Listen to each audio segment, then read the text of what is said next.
Using any three prescribed texts, show that every work of art represents the society in which it was written. Every work of art. This is a question analysis, and the students are supposed to choose the various texts and show how these texts represent the societies for which these texts were written. In The Old Man and the Sea, Hemingway exposes the competition between fishermen based on their success at sea. The young fishermen laugh and mock at Santiago at the terrace, considering him a failure, an unlucky fellow, and a failed fisherman because he has not been able to catch a single fish for 84 days. The old man ignores them because Manolin still believes in his ability and skill, highlighting success and failure. Hemingway also expresses the desire for material gratification and superstition. Manolin's parents are very materialistic and inconsiderate to human predicament. They withdraw their son because Santiago is unable to catch a fish for many days and believe that he is a salao. They want their child to fish with a lucky boat and make money, forgetting about the bond that these two have formed with one another over the years. Manolin is Santiago's true friend and family, highlighting human companionship and love. Hemingway also exposes the American value of determination and endurance as prerequisites for success. Santiago is a man with a strong will because he can endure hardship. He had once spent 40 days without a catch, but he had later on had a successful days at sea. Therefore, the 84 days without a catch does not affect him in any way, and thus it does not deter his spirit as he goes to sea daily but returns empty-handed. They mock at him openly at the terrace, but he endures their insults and mockery without any emotion of anger. Ironically, the mockery is transformed to become a source of motivation to prove to them all that he is a skillful fisherman. Santiago had spent some time in Casablanca when he was young, and he had engaged in a hand game with a Negro from Cienfuegos, who was considered to be the strongest man on the docks. The hand game had lasted a whole day with a change of referees. Against all odds, he had won his opponent, earning him the title El Campeón. These retrospections fortify him during the battle with the Marlin and the Sharks. Santiago ventures deep into the sea and spends 3 days battling with the Marlin. He spends 3 days at sea without proper food, sleep, and his hands are cut and they bleed, yet he will not back down. His hands get cramped and his head blacks out, yet he is determined to take the fight to the end. Lastly, he uses his last strength to spear the Marlin in the heart with the harpoon and lashes it to the skiff, ready for the homeward journey. The fight and victory over the many sharks is an incredible achievement for the old man who is very exhausted. He loses the rest of the meat because he does not have appropriate equipment to defend his catch with, and many of the equipment are lost in the battle. Even in his exhaustion, he tells Manolin that man can be destroyed, but man cannot be defeated. He hands the gear to Manolin to prepare for the next fishing expedition as the boy decides to come back and fish with the old man again. Hemingway also exposes human companionship as an important element to bond the fisherman and humanity. Although Manolin no longer fishes with the old man Because his parents have asked him to withdraw from the old man's companion, he continues to help him carry his fishing equipment to the shack every day that he returns from sea, and feels pity for what he is going through at the moment. He also offers him beer at the terrace and keeps him company as they discuss about the day's activity at sea. Manolin gets for him the day's newspapers from the bodega, shares in his conversation about American baseball and his favorite team, the New York Yankees, and his hero, DiMaggio, who plays wonderfully well despite recovering from a career-threatening bone spur. Manolin looks for fresh sardines for baits and tells the old man that he wants to go fishing with him again, but Santiago refuses. He even tells him that as long as he lives, Santiago will never go hungry. Manolin shed tears when Santiago returns home bruised, exhausted, but alive. He brings him coffee and watches him as he sleeps crying. At the end, the boy decides to fish with Santiago again, and the old man hands the fishing equipment to be prepared for the next fishing expedition. He will teach him the art, skill, and give him the knowledge of fishing. Santiago says that there is yellow rice and fish for supper, but the boy knows that there is no food in the shack. Lastly, he gets up Manolin every morning, and he is happy to know that the boy and the Coast Guard had looked for him during his expedition at sea. He wants to transmit his knowledge of fishing to the young man. He asks Manolin to give the head of the marlin to Federico to use for his fish traps. In Twilight of Misty Foliage, Benjama exposes infidelity in the society of Wanetemu and Extension Cameroon. Amy catches his wife with Inspector Hervé on the matrimonial bed. He strips him naked, hides his gun and ammunition onto the chief of post, negotiates for his release with an agreement to pay 25,000 francs as compensation for the invasion of privacy.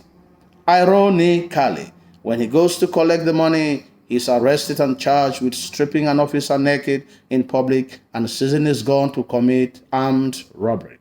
He is sentenced to 15 years in prison, whereas he is the victim, highlighting social injustice, intimidation, and corrupt malpractices. The author also exposes hypocrisy in society. Akpe expresses undiluted love for Bimai, to whom they are not related in any way. He gives him shelter, sends him to a good school, and puts up with his excesses in womanizing. He also pays a deaf ear to the negative comment that he makes about him for his failure in school. He also gives him a huge amount of money to start a business of his own, but he squanders the money given to him.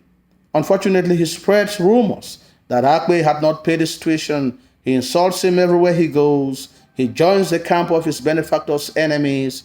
He destroys and destabilizes Akpe's household through some children. He also goes mystical, seeking marabouts to eliminate Akpe or any member of his family, but he fails. Akpe lays a curse on him, which is believed to have awoken an ancestral curse that he had inherited from his family, highlighting ingratitude and superstition. The author also exposes evil in the society and the church in particular. Cardinal Mpochoing received 3 hoodlums warmly at the Archbishop's house at Liba. The 3 hoodlums tell Cardinal Mpochoing that Reverend Rodberger does not even know that they are coming to the bishop's house at Liba, and he would have sent greetings. This is done deliberately to make the cardinal not to be suspicious of them and to treat them with confidence as harmless men. He gives them shelter, food, and they have a long conversation before they retire to their beds. Unfortunately, the same boys abduct him, brutalize him, leaving him unconscious and in excruciating pain, thinking that he is dead. They have the indecency to even tell him who had given the order, and they block their ears to his plea when the cardinal asks them to spare his life. The author also informs the reader that there is social injustice in society of Wanetemu, Cameroon, or Africa at large. There is open tribalism and favoritism orchestrated, designed, and piloted by Reverend Rodberger and the elites of Sargem. They do everything to make Sambis to remain slaves to Sargem by refusing them positions of authority within the church. Sambesians are only relegated to the positions of load carriers. The doctrinal examinations are based on the syllabus taught in Sargem.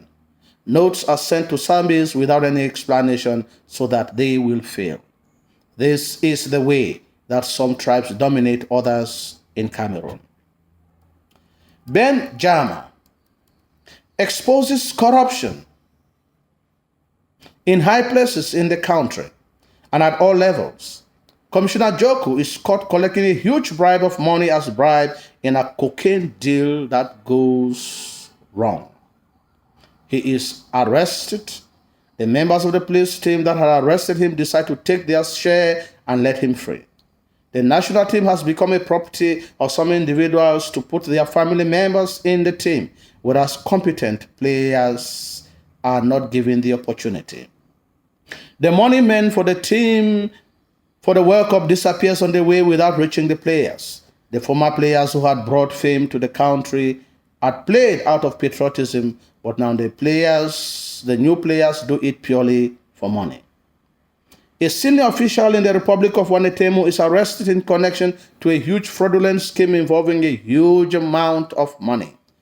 He is arrested, detained, and indeed, instead of serving his prison term, he gets promoted because money changes hands.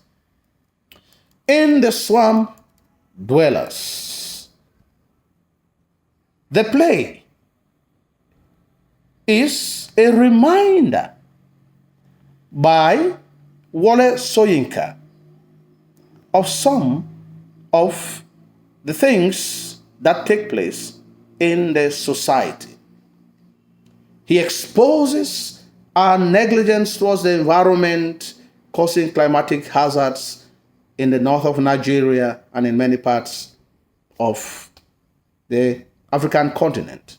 Soyinka's ecological consciousness is reflected in the play as it tackles issues such as deforestation, as urbanization has contributed to deforestation, destroying huge amounts of forest. The disastrous destruction of forests leads to climatic change. He also focuses on oil spills in the Niger Delta, which have a very negative impact on the marine life and even agricultural productivity in such areas. Animal poaching is also of great call for concern in the play, as traders come from the city to buy crocodile skins. This is therefore an indication that if this is not taken into consideration, some animal species like the crocodile may go into extinction. Makuri mocks at Alo that these men use their money to entice village women. Soyinka describes such activities that may endanger the crocodile species. Soyinka exposes abuse of power from those who are in position of authority. The Kadi is the village priest of the serpent deity in the swamp and incarnates the power of the serpent. He has a lot of spiritual authority and the people consider him to be infallible. He collects sacrifices to the serpent so that it keeps it satisfied and lands of the villagers will be protected from being consumed by the flood. In this way, the lands can be cultivated to grow food on which the people can survive on. However, he steals the offerings which the people offer to the serpent god and consumes it, leaving the serpent deity unsatisfied. The catastrophe on the crops might be attributed to the dissatisfaction of the serpent of the swamp. Igwezu asks the Kadiye if he gives all the sacrifices to the serpent, indicating that he keeps part. Soyinka also exposes hypocrisy and greed in the society. The betrayal of function by the Kadiye makes Igwezu to become critical of the Kadiye. Igwezu is bitter because he has offered the demanded sacrifice, yet he had not had the protection that he had sought for. His brother seduces and takes away his wife using his wealth. He has also gone to the city, but had returned empty-handed despite offering the necessary sacrifices demanded. He also loses all his money in the city while the Chaldean lives comfortably on the sacrificial offerings that the people give to the serpent. Soyinka exposes the negative effect or influence of wealth to those who acquire it. Awuchike goes to the city, and in a decade he has made it rich. He has become a rich timber merchant and rich beyond imagination. He has made a lot of wealth, and it has corrupted his soul to the point that he has severed all ties with his parents and brother. No word is heard about him, and his family consider him to be dead.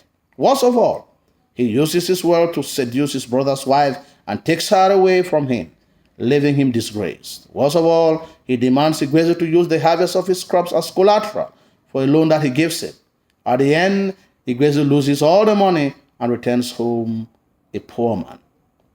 Soyinka also exposes infidelity and moral indecency, and traders come from the cities to buy crocodile skins, and Makuri mocks at Alu that these men use their money to entice village women. Igwezu's wife is also easily seduced and taken away from her husband's by her husband's brother using money, highlighting materialism. In Unanswered Cries, Conte satirizes female genital mutilation, which without doubt is an outdated tradition that undermines and violates the young girls' integrity of womanhood and robs them of their right to express their sexuality. It is also a tradition that is highly venerated and practiced in Sierra Leone and in many countries in the west of Africa and in East Africa. In addition, we have the complications that may arise, such as complications during childbirth, excessive bleeding, trauma, infectious diseases, and even death. The novel supports the fact that it is time to end such an unpleasant practice. Conte exposes the inhumane treatment given to young girls by the Bondo women because they want to respect tradition. While in the forest, Olabisi witnesses the young girl who is forced into the Bondo camp against her will and her cry of agony that is unheeded too as the Bondo women continue with their activity. Her clothes and pants are torn, yet she fights back without success as the drums drown her cry of distress. The unanswered cries generally refers to the cries of the many girls who are forced to the Bondo camp by their parents to undergo female genital mutilation against their wish. Their cries are unheeded too because no one cares about their dignity and the ordeal to which they are subjected to. Makala does not listen to Olabisi's cry until Ade Jones decides to take the matter to court to save her. Conte exposes the belief in superstition and its effect on human life. Female genital mutilation is highly venerated and carried out in the society because the society is wrapped or engulfed in a vicious circle of superstition and gross ignorance. Some educated people like Makalai are afraid to stand against such practices because they are afraid of the wrath of the Bondo spirits and the gods. She believes that when a circumcised woman reveals to Igboka the secrets of the god, something bad will happen to her. This is the reason why Olabisi's action against Rugiatu is considered abominable, and she takes Yapose's threat seriously. The people of the community are also ignorant and suspicious that they attribute complications of childbirth more to the disobedience of the Bondo gods than on female genital mutilation. Yapose is believed to be very powerful because she can communicate with the spirits of the Bondo god. She does not hesitate to use her revered position to threaten others when she wants her will to be accomplished. She threatens Makaloi with something terrible happening to her pregnancy, and she becomes afraid, seeking her daughter at all costs to be circumcised. The procession of the Bondo women on the streets of Freetown is a clear indication and message of its popularity and a strong belief in the Bondo deity. Conte exposes the effect of irresponsible parenthood and promiscuity on children. Ade Jones is a womanizer and has many women in his life, including his fiancée, Oya. Oya gets angry and wishes to quit the relationship because of his infidelity. He does this in front of his daughter, and Makalai calls him a skirt chaser and an irresponsible father. This explains the reason why Olabisi starts having sex at the age of 14 and she is humiliated in court in front of her father. Makala is also a Bondo woman, yet she has slept with Ade, Abdurrahman, and Dauda. Parents should be good role models to their children, else they will pick up their wayward behavior. Parents should respect the rights of their children and allow them to make decisions that concern them. They should not force their will on their children, even if it affects them negatively. Makalai does not care about Olabisi's health or welfare, but wants her to be circumcised, whereas Ade Jones opposes the move, highlighting conflict. Conte also satirizes educated individuals in the society who refuse to use their education to change mentalities concerning harmful and outdated traditions. They are educated individuals in the society who have acquired education just to put food on their tables and to take care of their financial needs, rather than to influence the change of mentalities in the society. Makala and Sise still support harmful tradition despite having knowledge of the health hazards involved in those concerned. Conte uses the novel to seek to redress the society on female genital mutilation by showing how dangerous and risky the practice is. It causes trauma, excessive bleeding, takes away sexual pleasure, brings complications during childbirth, leads to infectious or diseases, or even death. Dr. Aisatu's daughter is dying of HIV and AIDS, which she had contracted during female genital mutilation. Her testimony is enough to put an end to an obsolete and outdated tradition that puts the lives of many innocent and young girls at risk. Thank you for listening. Share our videos with many other students and even teachers so that we can prepare well for the upcoming examinations. This is Invictus Forum. Subscribe and like.